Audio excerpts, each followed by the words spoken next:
How you doing, guys? I'm working on this 01 Lincoln Town Car. I'm going to show you guys how to remove the passenger side shock absorber, whichever one you want to call it, without removing the air spring. Alright, I'm going to show you guys what I got going on here.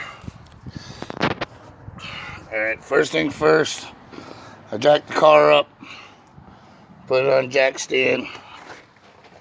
Got another jack underneath the rear where you would put the shock. Alright, first thing I did was dismount the shock. Alright, the second thing I did is I don't want this shock turning for now. So what I did is the only thing I had, I crushed it with a pair of vice grips. You know, who cares? It's not going back on. I got the new one going back on. When I go to put the new one on, I'm not going to use anything like that to crush it. I'm going to hold this by hand and spin it by hand until I get it nice and tight. Alright, you can see there's the nut for it. Alright, this side's very, very hard, very difficult, because you got the gas lines here. And you got this line here for the evap. So, the only way that I figured out how to do it is I got a ratchet wrench, 14 millimeter. Alright, I always tape the end of my ratchet wrenches so they don't flex wherever. And actually, I can put it where I want it, and it'll actually stay there. This is electrical tape wrapped probably like 10 times.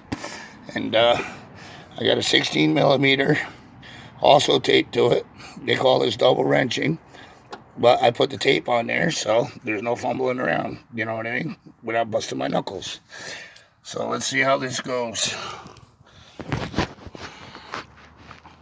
So I'm going to put my ratchet wrench on the top. Probably take me a minute here to get it on the nut. Alright. And then you hold this, right? Until you get it nice and loose. You can do it however, because it's a ratchet wrench. I can hear the ratchet clicking. Alright. I think I got it to where I need it to be. I'm going to take this off. And I'm going to spin the top of this shock by hand.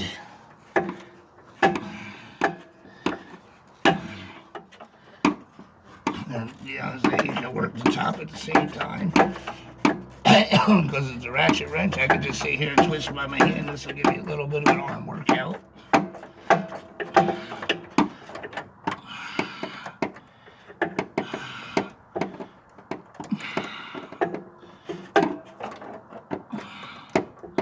Take me a minute here. That was the top of it.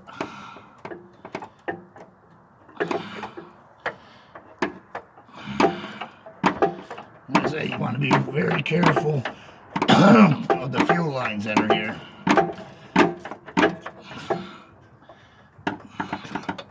You break a fuel line, you're going to be in trouble.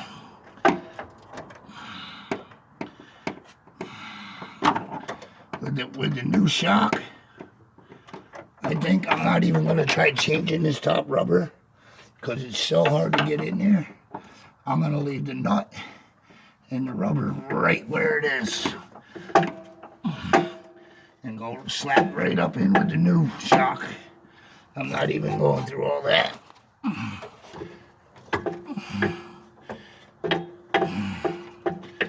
Might take you a minute, but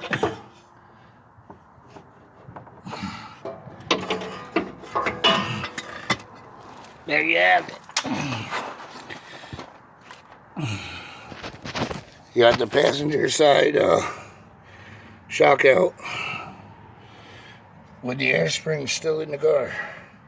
Because the air spring will give you more access, but like I said, I'm not even going to move that top rubber. I'm not moving anything. As I these rubbers should be pretty good.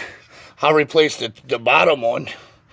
You know, these I'm replacing under warranty. I did them in 2017 and it's 2021 now. So, I figured I'd show you guys how to get the passenger side shock out without having to take the air spring.